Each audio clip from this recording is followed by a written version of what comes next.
France Bleu Maine, 9h-10h. Les experts. Et Charlotte Beugnot, aujourd'hui nous nous préoccupons des membres de notre famille, puis de nous aussi quelque part. Oui, on va se poser cette question ce matin. Maintien à domicile ou placement en maison de retraite? Cette question, si ce n'est pas déjà fait, nous allons tous devoir l'aborder un jour. Autant anticiper, ne pas avoir à agir au dernier moment et par conséquent ne pas faire le bon choix. Le bon choix, c'est quoi? Sur quels critères fonder son choix? Tout en essayant de respecter la volonté de la personne concernée, cherchons ensemble la solution la plus adaptée à votre situation personnelle au 02 43 29 10 10 grâce au conseil de Marc Davy. Bonjour Marc. Bonjour. Vous êtes gérant de l'agence Âge d'Or au Mans, maintien à domicile ou maison de retraite. Mais assez naturellement, est-ce qu'une personne âgée vivant seule n'est-elle pas forcément mieux chez elle, dans ses meubles, dans ses repères? C'est dans la majorité des cas effectivement la meilleure des solutions et on constate, et des chiffres le prouvent, qu'une personne vit beaucoup plus longtemps lorsqu'elle arrive à rester à son domicile. Donc chaque fois où il est possible de la maintenir chez elle, c'est ce qu'il faut faire. Comment organiser le maintien à domicile? Nous en parlons ce matin dans Les Experts. À demain Bruno. À demain Charlotte. 9h-10h, Charlotte Beugnot et les experts sur France Bleu Maine.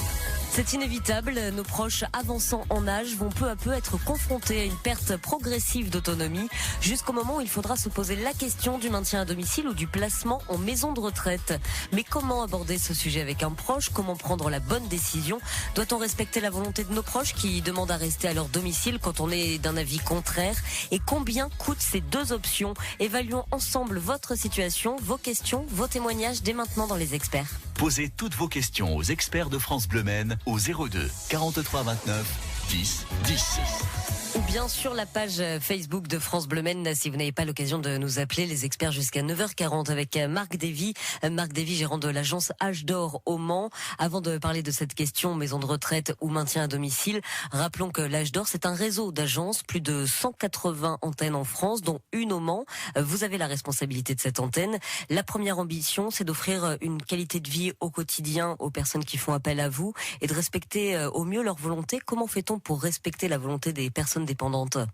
Tout passe d'abord par une évaluation aussi adaptée que possible à leurs besoins.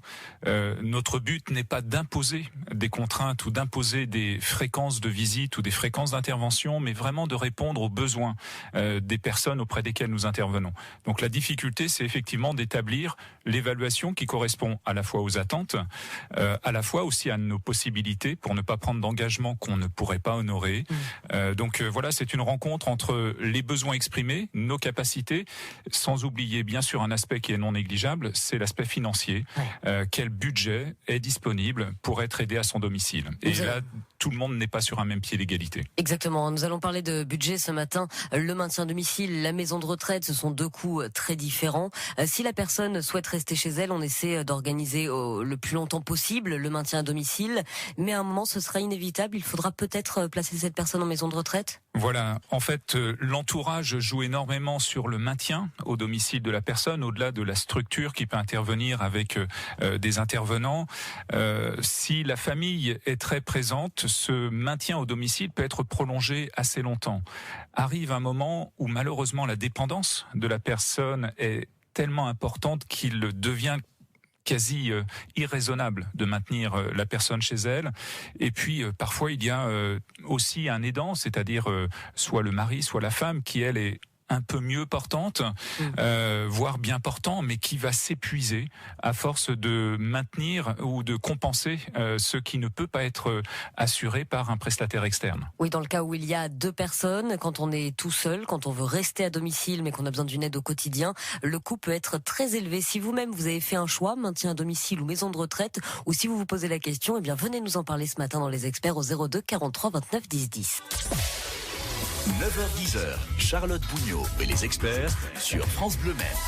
On se préoccupe ce matin de vos proches dans Les Experts. L'âge avançant, on va se trouver petit à petit confronté à une perte progressive d'autonomie et viendra le moment où la question du maintien à domicile ou du placement en maison de retraite se posera. On se la pose déjà en fait ce matin dans Les Experts. Au 02 43 29 10 10 avec Marc Davy, gérant de l'agence Âge d'Or au Mans. On le rappelle, l'Âge d'Or, c'est donc un réseau d'agences, plus de 180 agences en France, une au Mans, qui nous aide à faire le bon choix par une évaluation. Vous en avez parlé Marc juste avant Julien Clerc. Pendant cette évaluation, qu'est-ce que vous allez observer ? Alors, D'abord, avant d'intervenir pour une évaluation, on nous exprime un besoin par téléphone.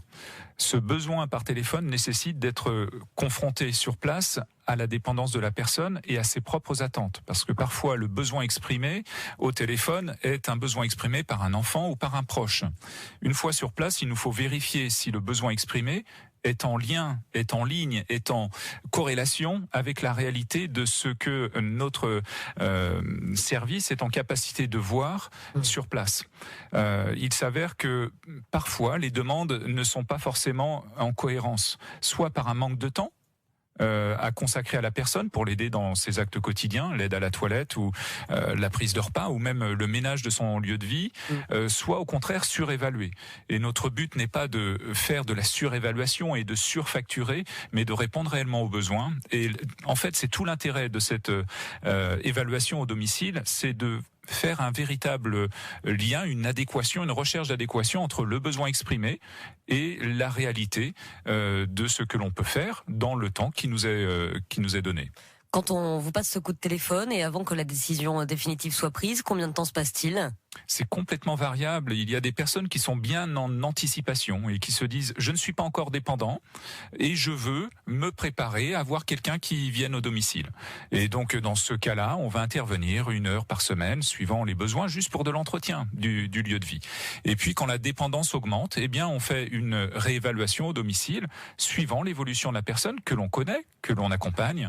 Et donc ça, c'est une première situation. Et puis il y a d'autres situations où, au contraire, les besoins sont très prononcés et il faut, dès le départ, intervenir très rapidement. Il y a des personnes qui sont sorties d'hospitalisation, qu'il faut accompagner pour leur retour au domicile, et tout ça doit s'anticiper. Donc en fait, c'est complètement variable. Parfois, on est dans un délai d'intervention sous 1 mois. Oui. D'autres fois, c'est carrément du jour pour le lendemain. Ah oui. Et donc là, c'est une vraie logistique qu'il faut mettre en place très rapidement pour pouvoir et répondre aux besoins selon une évaluation qui est faite parfois.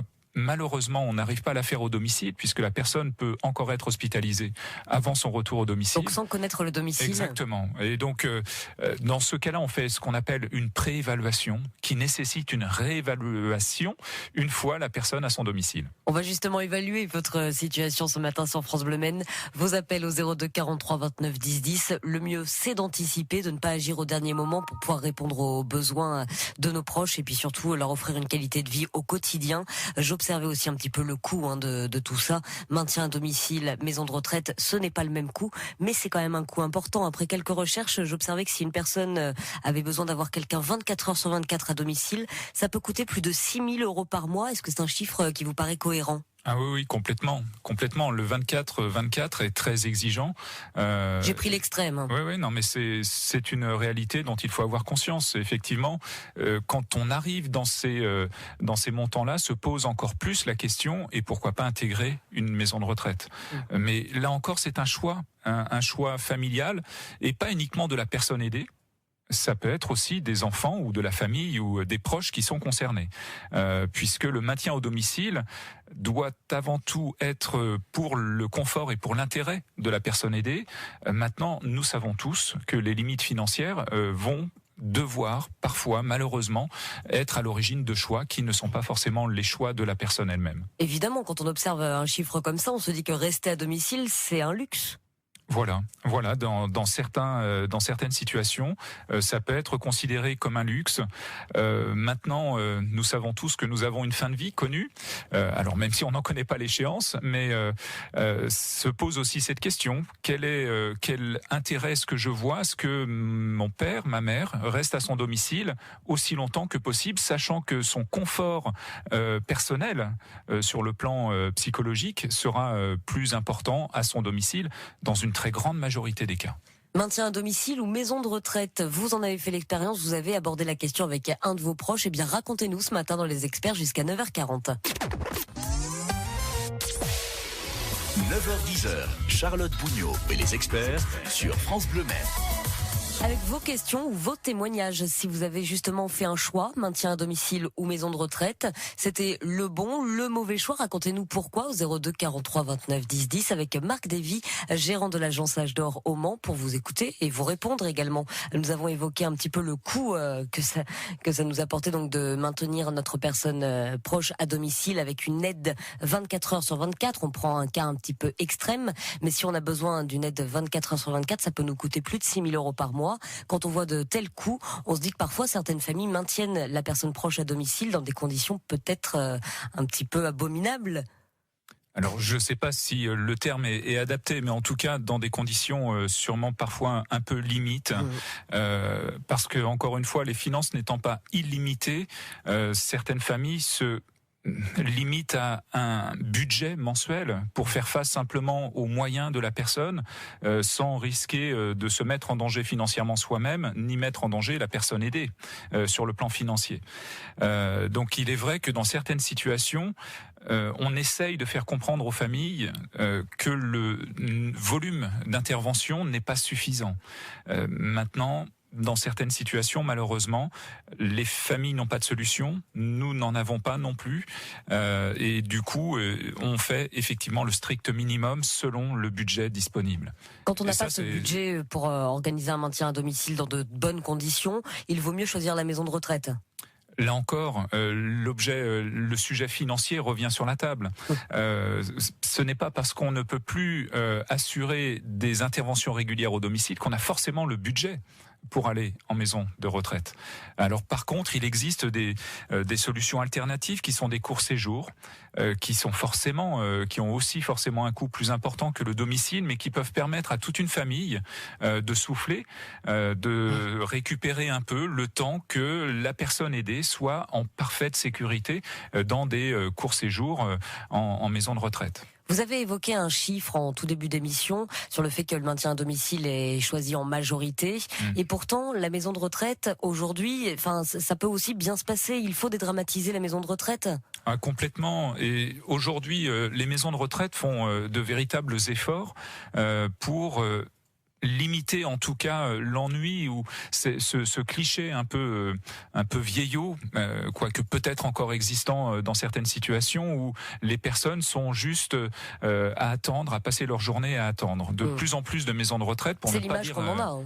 Voilà, c'est globalement l'image qu'on en a, mais de plus en plus de maisons de retraite, pour ne pas dire toutes les maisons de retraite, aujourd'hui ont un service animation, ont une personne qui fait de l'animation, suivant là aussi leurs possibilités, mais qui s'efforce dans bon nombre d'entre elles, et on en côtoie plusieurs au travers de nos prestations, qui assurent une animation le matin, une animation l'après-midi, et parfois aussi en dehors de ces créneaux. Ensuite, voilà, c'est le meilleur moyen de savoir si une maison de retraite est véritablement ennuyante ou pas, c'est d'y aller. Et ces courts séjours, enfin j'insiste peut-être un peu trop sur ce sujet, mais ces courts séjours, c'est une excellente formule pour s'essayer et pour voir à quoi ressemble véritablement une maison de retraite. Et ces courts séjours étant possibles aujourd'hui quasiment dans la totalité des maisons de retraite, c'est un excellent moyen de voir, de comparer et de faire sa propre expérience hors de tout état d'urgence, puisque lors de ces courts séjours, on choisit le terme. Combien de temps dure ce court séjour au minimum ? Il y a quand même un minimum ? Alors je ne sais pas être précis, mais je dirais c'est généralement une semaine. Oui. Maintenant, ça peut être, je crois que ça peut aller jusqu'à un mois pour certaines maisons de retraite, voire plus. Donc là, c'est vraiment du cas par cas. Je ne maîtrise pas suffisamment ce sujet quant à la durée, mais je sais que voilà, une moyenne de 6-7 jours permet déjà d'avoir un très bon reflet de la vie pour appréhender un lieu, il faut quand même y passer quelques jours, voire même 1 à 2 semaines. Ça nous permet vraiment de faire connaissance avec les lieux et peut-être de faire le choix de la maison de retraite plutôt que celui du maintien à domicile. Qu'en pensez-vous ce matin ? Exprimez-vous dans les experts au 02 43 29 10 10. Une question qui, si ce n'est pas déjà fait, vous allez devoir vous poser cette question un jour. On va tous devoir aborder cette question un jour. Maintien à domicile ou placement en maison de retraite. Autant anticiper, c'est quand même ce qu'il y a de mieux pour respecter au mieux la volonté de la personne concernée et faire le bon choix. Alors sur quels critères fonder ces choix ? Eh bien nous posons la question ce matin à Marc Davy, gérant de l'agence L'Âge d'Or au Mans. On peut parfois être en conflit avec la personne qui veut rester à domicile. Dans la famille, ça arrive qu'on soit d'un avis différent. Comment est-ce que vous pouvez gérer ce genre de situation ? Alors, nous-mêmes, c'est très compliqué de porter un avis, puisqu'on est intervenant externe.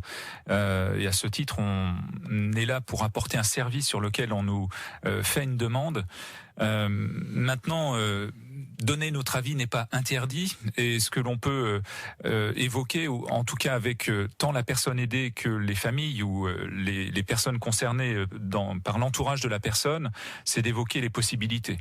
De dire, voilà, si la personne reste chez elle et que l'intervention que nous apportons n'est pas suffisante, voilà le coût supplémentaire que ça impliquerait.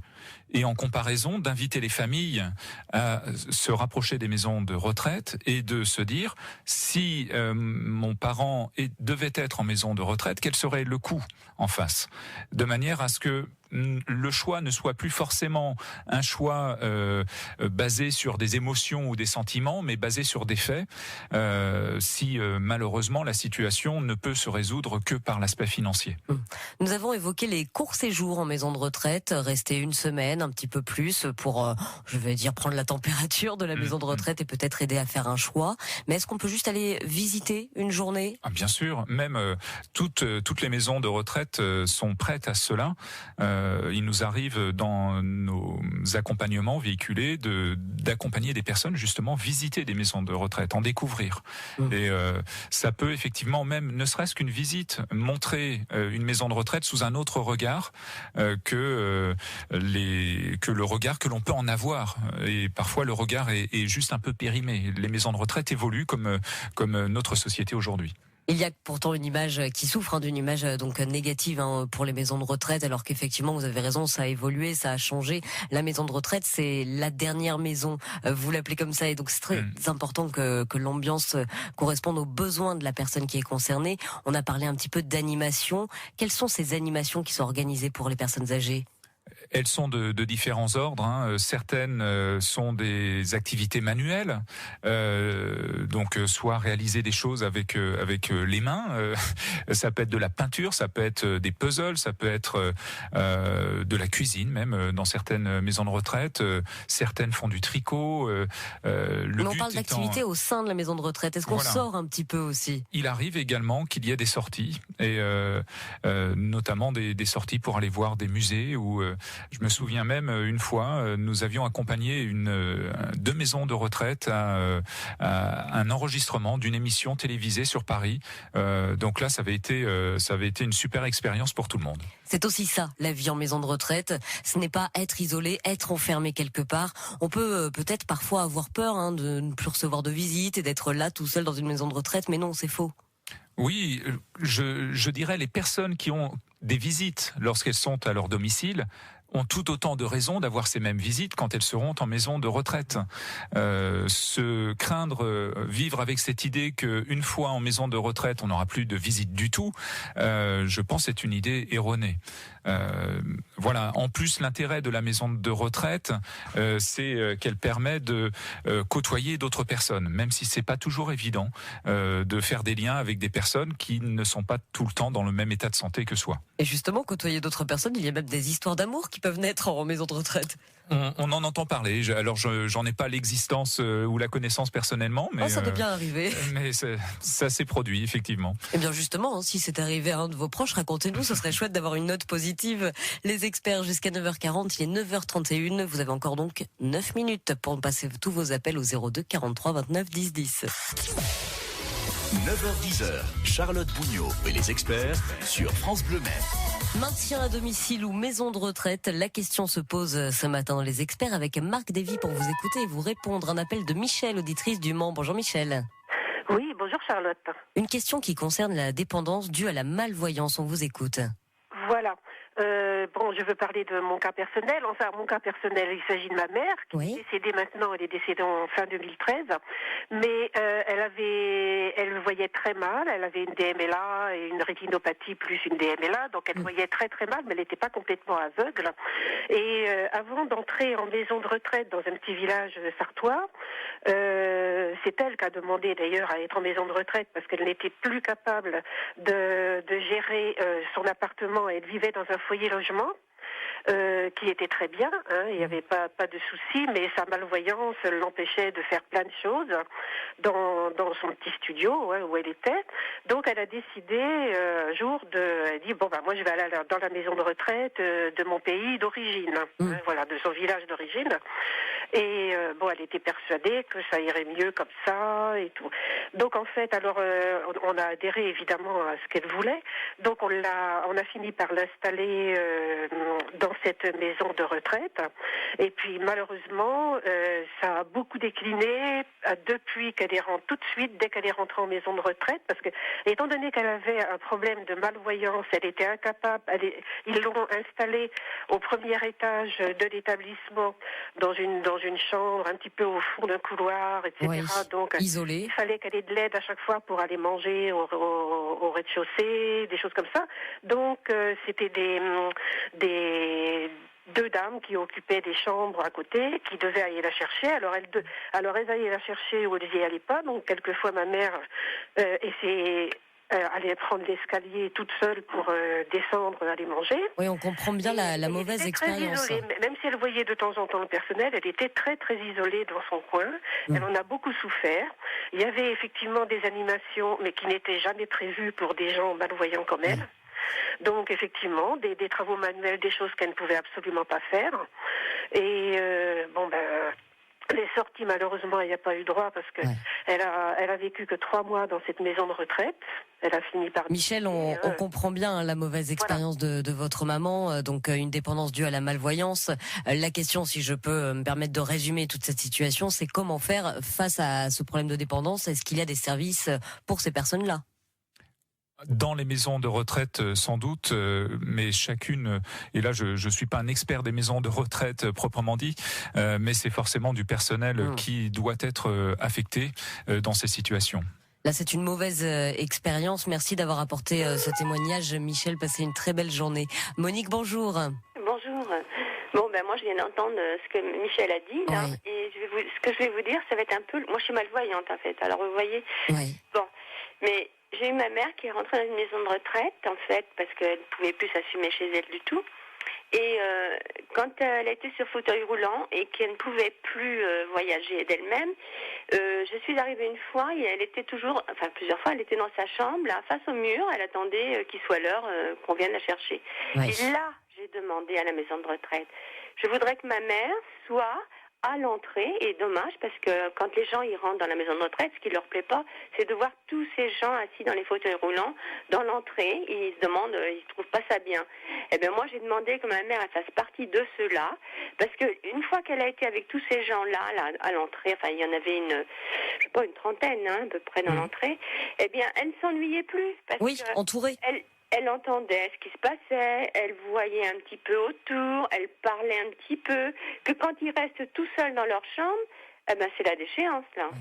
Oui, une très bonne initiative de votre part, Monique, d'avoir demandé à ce que votre mère soit entourée. À partir de ce moment-là, ça s'est mieux passé. Merci beaucoup pour ce témoignage, Monique. Une dernière question pour conclure cette émission rapidement avec Marthe, auditrice du Mans. Bonjour Marthe. Bonjour. On vous écoute, Marthe. Eh bien, je viens donner mon avis, mais je viens de la dame là, précédente. Là, ce qu'elle dit, c'est la vérité. Ici, je suis dans une résidence, moi, la même chose.